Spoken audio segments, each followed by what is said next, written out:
한겨레 신문 이정국 기자는 하이브 소유 PR회사가 미니진 역바이럴했다 미국서 피소라는 제목의 단독 기사를 내보냈습니다.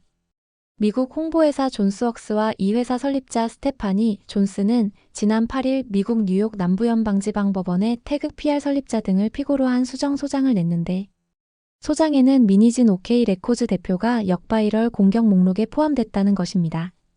기사가 보도되자 버니즈로 추정되는 미니진 팬들은 부랴부랴 태그 PR 매각해봤자 증거가 어디 가겠음. 여론전은 하이브가 했네. 등 하이브가 역바이럴을 했다고 공격했습니다. 일반 대중들은 이정국 투명해서 웃기긴 하네 등 미니진의 우호적인 이정국 기자 이름만으로 보도에 신뢰성이 없다는 반응입니다.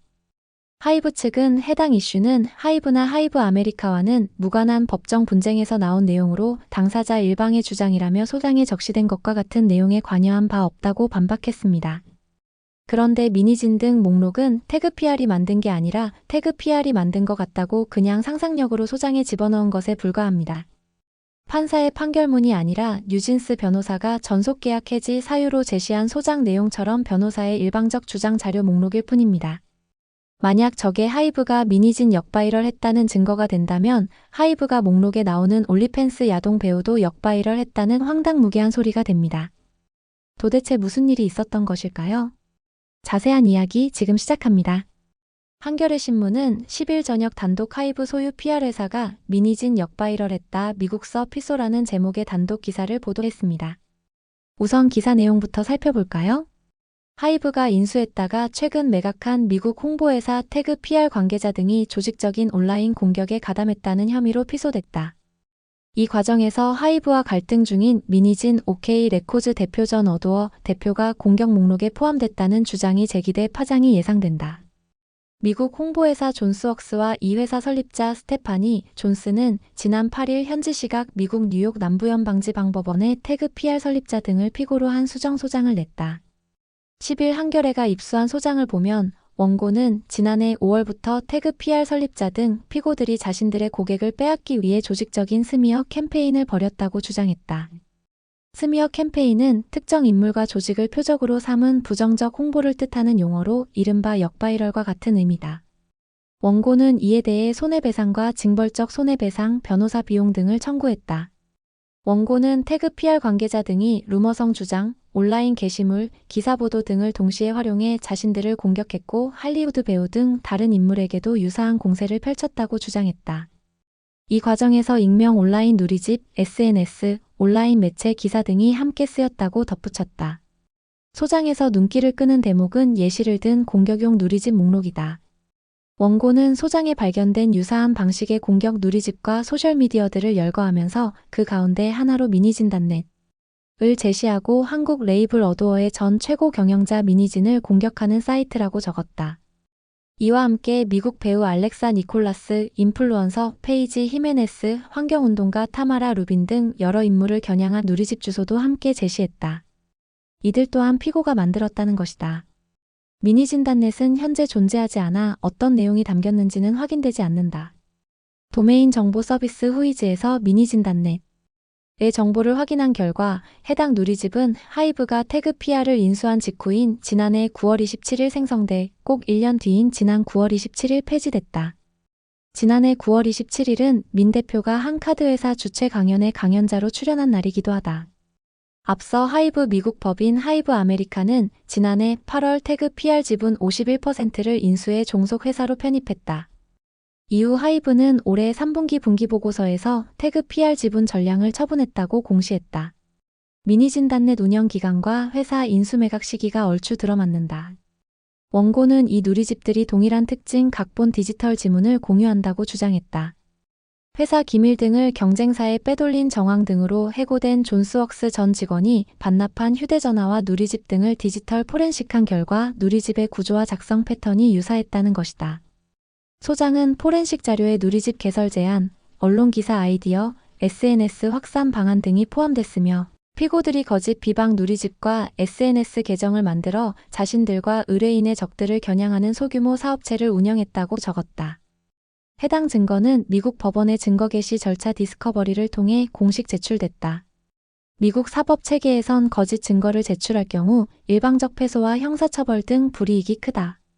이에 대해 하이브 관계자는 해당 이슈는 하이브나 하이브 아메리카와는 무관한 법정 분쟁에서 나온 내용으로 당사자 일방의 주장이라며 하이브나 하이브 아메리카는 정상적 홍보활동 이외의 소장에 적시된 것과 같은 내용에 관여한 바 없다고 밝혔다. 이상 한겨레 신문 기사 내용입니다. 한겨레 신문 기사 네이버 댓글에는 부랴부랴 매각해봤자 증거가 어디 가겠음. 여론전은 하이브가 했네. 미국에서도 미니진 상대로 역발을 했을 정도면 한국은 오죽했을까란 의심이 든다. 내 주변은 다 뉴진스 안타깝다 힘내라 하는데 왜 온라인에선 형사 입건된 방시혁보다도 더 비난받고 있을까? 그렇게 이미지가 안 좋은데 왜 뉴진스 노래는 계속해서 차트인 할까? 의문만 가득하다. 와, 이런 방식으로 해외 역바이럴 한 거구나. 일 열심히 하고 성과 내던 사람 마녀 사냥하려고. 법카 뒤져도 배민밖에 없던 사람을. 하이브는 특검해야 함. 하이브는 어떻게 대기업이 된 거임? 심각하다 등 버니즈로 추정되는 미니진 팬들의 반응이 몰렸습니다. 일반 대중들은 이정국 투명해서 웃기긴 하네. 그래, 이런 기사 쓸만한 게 이정국이랑 이선명이지 뭐. 한겨레 보자마자 이정국 예상했다. 몸로비 수호대 한겨레 이정국 출동했네. 대놓고 미니진 단넷을 운영했다고? 알고 보니 중국 사이트로 밝혀져 이렇게 나올 듯. 하이브가 폭도 그렇게 운영했겠다. 엄프리 조잡하네. 정구가 너무 선명하다. 댓글 보니 오랜만에 부대 총출동했구나 등 반응을 보였습니다. 그렇습니다.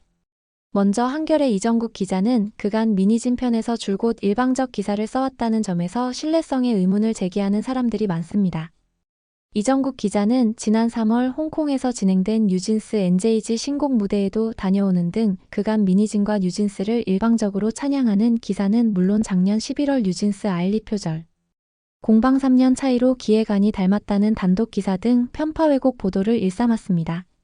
아일리 표절 기사는 폰트 디자인 거리 등의 일부 수정을 해서 비교하면서 언론 기사가 조작 아닌가 비판을 받기도 했습니다. 특히 법원은 뉴진스의 아일리 표절 주장에 대해 기각 판결, 뉴진스가 최종 패소했습니다. 이어 뉴진스 멤버들은 항소를 포기하고 소속사 어도어로 복귀 발표를 했습니다.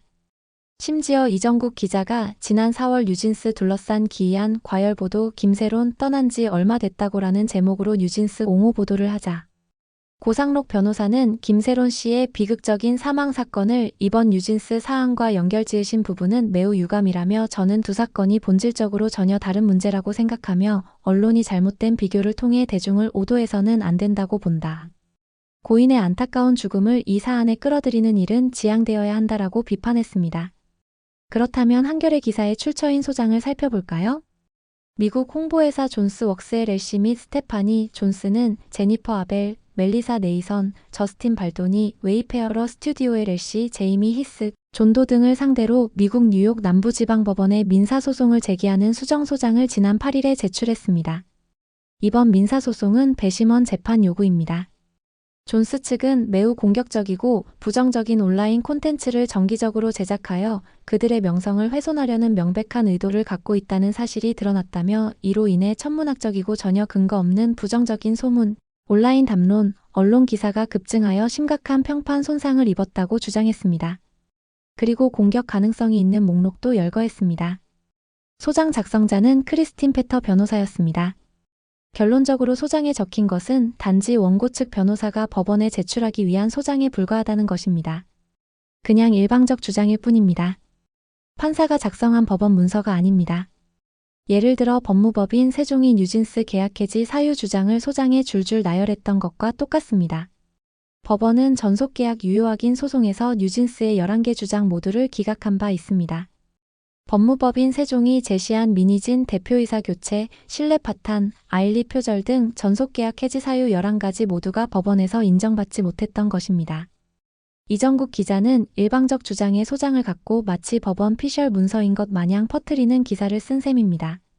이정국 기자는 하이브가 태그피아를 인수한 지난해 9월 27일은 당시 미니진 대표가 현대카드 주최 강연에 강연자로 출연한 날이라고 친절하게 알려주기도 했습니다. 하이브가 올해 9월 태그피아를 매각하기까지 1년간 미니진에 대한 역바이럴을 한 것처럼 포장하기 위한 것이었습니다. 만약 하이브가 미니진에 대한 역바이럴을 계획하고 실행했다면 굳이 태그피아 회사를 매각할 이유가 있을까요? 또한 미니진단넷이라는 공개된 사이트까지 만들어 미니진을 공격할 이유가 있을까요? 만약 미니진단넷이 운영돼 미니진을 공격했다면 이미 벌써 언론에 기사화되고 SNS에서 엄청난 논란이 이미 발생하지 않았을까요? 잠깐 상식적으로 판단해도 나오는 답입니다. 그렇다면 미니진 관련 SNS 계정을 살펴볼까요? 미니진 이름의 SNS 계정을 살펴보면 모두가 게시물이 전혀 없는 깡통 계정들입니다. 팔로워도 0입니다. 커뮤니티에 알려진 적도 없는 계정들인데 일각에서는 미니진 역바이럴 당했다 지저댑니다. 만약 저러한 계정들이 여론에 무슨 영향력을 줬는지 구체적인 근거를 대면 좋겠습니다.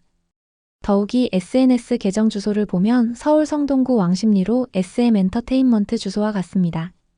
미니진의 전 소속사가 SM인데 SNS 주소 표기 자체가 황당합니다. 일부 버니즈들은 한겨레 기사를 갖고 미국 법원 판사 피셜이라고 우기기도 합니다.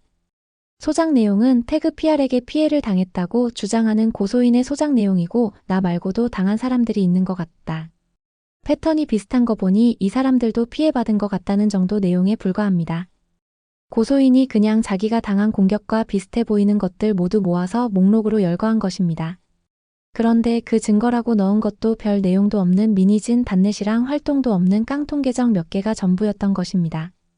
심지어 저것들도 태그 PR이 만든 게 아니라 태그 PR이 만든 것 같다고 그냥 상상력으로 집어넣은 것에 불과합니다. 이게 하이브가 미니진 역바이럴 했다는 증거면 하이브가 올리팬스 야동 배우도 역바이럴 했다는 소리가 됩니다.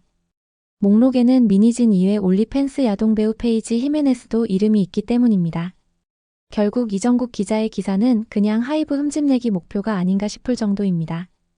여러분들은 한겨레 신문 기사에 대해 어떤 생각인지 댓글로 의견 부탁합니다. 구독, 좋아요는 더 좋은 영상 제작에 큰 도움이 됩니다. 좋은 하루 보내세요.